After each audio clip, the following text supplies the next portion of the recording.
आज पता नहीं कहाँ आग लग गई, जंगल में किसने लगा दी। सुबह सुबह धुआं धुआं हो रहा है पूरा। खैर मेरा जो एकदम से बाहर आके आने का रीज़न था वो ये है कि मैंने अभी मोर की आवाज़ सुनी। यस, थोड़ा स्ट्रेंज है पहाड़ पे, पर मैंने अभी मोर की आवाज़ सुनी। कल हमने एक नर मेल मोर भी देखा था यहाँ पे। वो इधर कहीं सामने के वाले उसमें जाके छुप गया था। शाम को देखने गए थे जब मैं क्रिकेट खेल के वापस आ रहा था, पर दिखा नहीं, अंधेरा थोड़ा ज़्यादा हो गया था। पर डेफिनेटली मैंने सुनी तो है।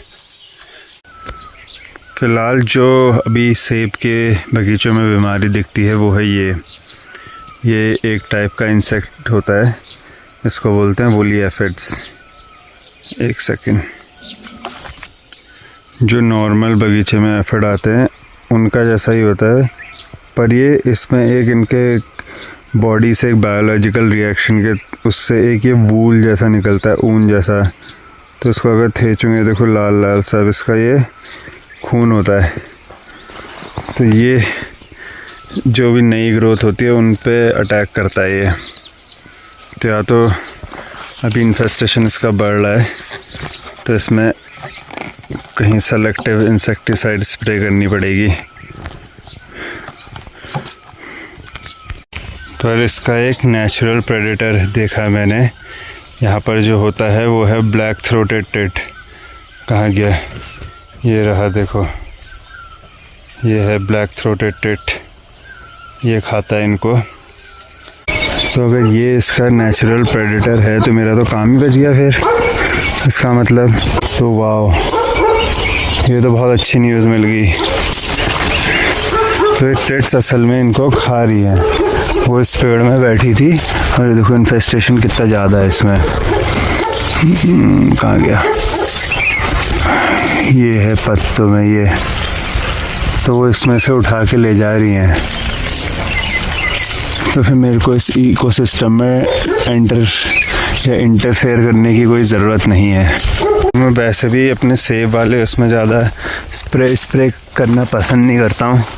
और अभी ये बहुत सही हो गया। फंगीसाइड्स कर देता हूँ, फंगीसाइड्स करनी पड़ जाती हैं, पर इंसेक्टिसाइड्स या बाकी कुछ ना बहुत ज़्यादा इंटरफेरेंस वाले काम पसंद नहीं है मेरे को। और पर मैं सोचता था वूली एफिड्स का कौन ही प्रेडेटर होगा, कौन उनको खाता होगा। तो बढ़िया है कि टिट्स उन पर हमला कर रही हैं। Tit, not tits, tit. तो फ़िलहाल यहाँ से निकलते हैं। और होता क्या है पता है, ऐसे मान लिया मैं स्प्रे करता, ठीक है, और या लार्ज स्केल में करता, बड़ी मशीन लगा के ही करता, तो होता क्या 100% रिजल्ट्स तो आते नहीं हैं, ठीक है, कोई ना कोई बच जाता। जो बच जाते हैं तो वो पता है उनके वो क्या करते हैं, जैसे मान लिया अगर वो कीड़ा मैं हूँ, मेरे अंदर वो थोड़ा सा पॉइजन गया है, अगर तो मैं बच गया तो मेरी बॉडी उसके अगेंस्ट एक इम्यून सिस्टम डेवलप कर देती है। फिर अगर मैं नेक्स्ट टाइम वही चीज़, वही जब केमिकल कॉम्पोजिशन, वही वाली दवाई जब मेरे ऊपर करी जाती तो मेरे को उससे कोई फ़र्क भी नहीं पड़ता। तो कीड़े भी वैसे इवॉल्व हो जाते हैं। और अभी ये चिड़िया क्या है, ये बारीक से बारीक, ये मतलब बहुत अच्छे रिजल्ट्स दे देंगी। और मतलब अब देखो ये चीज़ कितना नेचुरल हुआ ना। आज तक मैंने ये चिड़िया तो मतलब बहुत बार देखी है, बहुत ही है इस इलाके में, पर मैंने कभी इनको एफिड्स खाते हुए नहीं देखा था। अब मैं जो मेरी एक पूरे सच्चे दिल से जो अप्रोच रहती है, जो कि मैं बिल्कुल भी मतलब अब ह्यूमन टेंडेंसी वाला इंटरफेरेंस ना दूँ ना नेचर में, और चाहे मैं खेतीबाड़ी में ही हूँ तो उसमें हो जाता है, पर ना ही करना पसंद है। तो मेरे को पहली बार ही वहाँ से वो खाती होगी, पर मेरे को पहली बार ही दिखी और इमीडिएट मेरा प्लान ड्रॉप हुआ वो करने का। तो फिर बैलेंस करने का हर चीज़ का है अपना सोर्स। हमें थोड़ा अपना इंटरफेरेंस लिमिटेड रखना चाहिए, हमें एकदम कैपिटलिस्ट वाली अप्रोच नहीं बनानी चाहिए। और होता ही पता है असल में यही है, जो हमारी सॉइल क्वालिटी जो डिप्लीट हुई है कैसे हुई, तो उसका भी यही हुआ। जैसे ये खाद वाले आए, ठीक है, पहले इन्होंने बोला कि अच्छा तुम्हारी सॉइल में ये कमी है वो कमी है करके इन्होंने हमें एक बेसिक खाद की दे दी, ठीक है, जबकि एनवायरनमेंट अपने आप में ही ऐसा रिप्लेनिशमेंट कर लेता है चीज़ों का। पर हमने इतनी ज़्यादा उसमें खाद डाल के इतना ज़्यादा केमिकल लीचिंग अपनी मिट्टी में कर दी है कि पूरी डेफिशिएंट हो गई है सारे। अब हम उस पर डिपेंड हो गए हैं। अगर हम 1 साल का ब्रेक 1-2 साल का ब्रेक लें तब शायद हम थोड़े अपने कंपोनेंट्स को रिकवर करना शुरू करेंगे। पर ये जो इतनी भी खादें आती है, स्पेशली जो गवर्नमेंट एजेंसीज़ के थ्रू आती है, जैसे हमें यहाँ से हॉर्टिकल्चर से मिलती है ना, तो उनमें इतनी केमिकल लीचिंग होती है, वो जड़ों के ऊपर एक लेयर बना देती है। सॉइल में जो एयर सर्कुलेशन होता है उसको ब्लॉक कर देती है, वो डिज़ोल्व नहीं होती, सब ख़राब कर देती है। तो फिर अगले साल वो दोबारा आते हैं कंपनी वाले, अच्छा ये बीमारी आ गई है तो अब ये वाली लो, ये ऐसा होता है ना, डिटॉल लाए, फिर डिटॉल एडवांस्ड, मतलब डिटॉल एक ऐसा एग्जांपल, हार्पिक एडवांस। तो ये इनकी यही अप्रोचें रहती है और ये हमारा पब्लिक का बेवकूफ़ी बनता रहता है, इसमें और कुछ नहीं होता। तो फ़िलहाल अभी घड़म बड़म ये सब स्टार्ट हो गया है, थंडरिंग। सबसे ज़्यादा डरावना टाइम यही होता है, बिल्कुल भी नहीं चाहते हम, बिल्कुल भी नहीं चाहिए बारिश। अभी ये जहाँ मेरा दोस्त रहता है लमगड़ा, वहाँ को काफ़ी ओले बरसे हैं, ठीक है, आधे घंटे हो गया था, उसने फ़ोटो वगैरह भेजी। अब वहाँ से मौसम इधर को आ रहा है, तो उस तरफ कोई हिमालय है। और होता क्या है ना, ज़्यादातर जैसे ये सारे यहाँ से या साइड से बादल जाते हैं, वहाँ जाके उस साइड को हिमालय की तरफ को फिर वो कलेक्ट होना स्टार्ट होते हैं, हिमालय के पार नहीं जा पाते।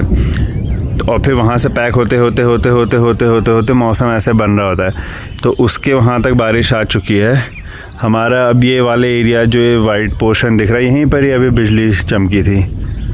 तो ये हरतोला वाली तिरछा खेत वाली साइड है ये वाली लाइन। उसके बाद अगर इधर को बनता है तो फिर यहाँ को भी ख़तरा है अभी। तो हमारे वहाँ पहाड़ में टोटके करे जाते हैं, ठीक है। तो उसमें क्या करते हैं, गरम तवा, एक तवा है पुराना, और ये हो गया बंधार मतलब जिससे छत का पानी जहाँ गिरता है उसके नीचे तवा रख देते हैं, या फिर कुल्हाड़ी भी रख देते हैं कई जगहों पे। ऐसी ये सब चीज़ें करते हैं। अब लड़ किससे सकते हैं, नहीं लड़ सकते ना भाई। तो अपने एंड पे अपनी सुरक्षा के लिए जो समझ में आता है, जो होता है वो कर देते हैं बस। और जैसे एक और चीज़ होती है, जैसे अगर बारिश ज़्यादा होती है ना, तो फल के अंदर मिठास नहीं आती। पेड़ जब गर्मी खाता है, अब वो बहुत गर्मी की बात नहीं है, मेन है गर्मी की, थोड़ा वो सूखे के बाद जब बारिश पड़ती है वो चीज़ फिर बहुत मीठी होती है। जैसे आड़ू भी हमारा अभी जहाँ नीचे की बेल्टों का स्टार्ट हो गया ना, वहाँ पे क्योंकि बारिशें हुई है, गर्मियों में बारिशें हुई है, तो आड़ू में रस तो है पर वो मीठा नहीं है। और यही अगर सूखा पड़ा होता और बारिश मतलब नॉर्मल अपने टाइम वाली बारिशें होती, क्योंकि इस बार की बारिशें गर्मियों वाली बारिशें भी नहीं थी ना, 12-12 घंटे ऐसी बारिशें थी। तो अगर मतलब 15-20 मिनट वाली बारिशें जैसी होती हैं गर्मियों में, असल में वो वाली बारिशें होती, तो आड़ू फिर मीठा बहुत होता है, तो फल बहुत मीठा होता है। अभी जूसी है पर थोड़ा फीका है। और यही चीज़ सब्जियों में होती है। अभी ये जो सब्जियां लगाई हैं वो भले ही हल्के एक गिलास पानी डाल के छोटे पौधे गर्मियाँ खा के बरसात तक चलनी से रुक जाएं, वो बरसात के बाद फिर उन सब्जियों का स्वाद ही अलग होता है। 5:30 बजे ही सोलर लाइट्स जल चुकी हैं, अंधेरा हो चुका है। Brace yourself. सब ज़्यादा ही स्कैरी नहीं हो गया थोड़ी देर में यार? चल भैया अंदर चल ले, उड़ जाएगा तू भी हवा के साथ। वो देखो मेरे को देख के डर गया। It's me your dad. तो नॉर्थ साइड से वो सारी बारिश है, जो धुंध जैसी दिख रही है पीछे को, सारी बारिश है, ये देखो।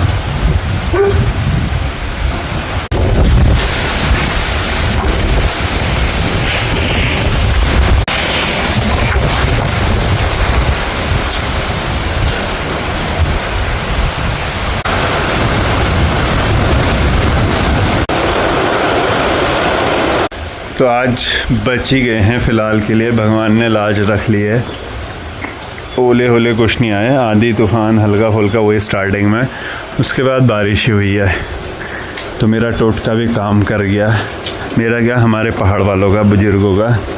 तो व्लॉग को भी करते हैं, सी यू गाइस टुमारो।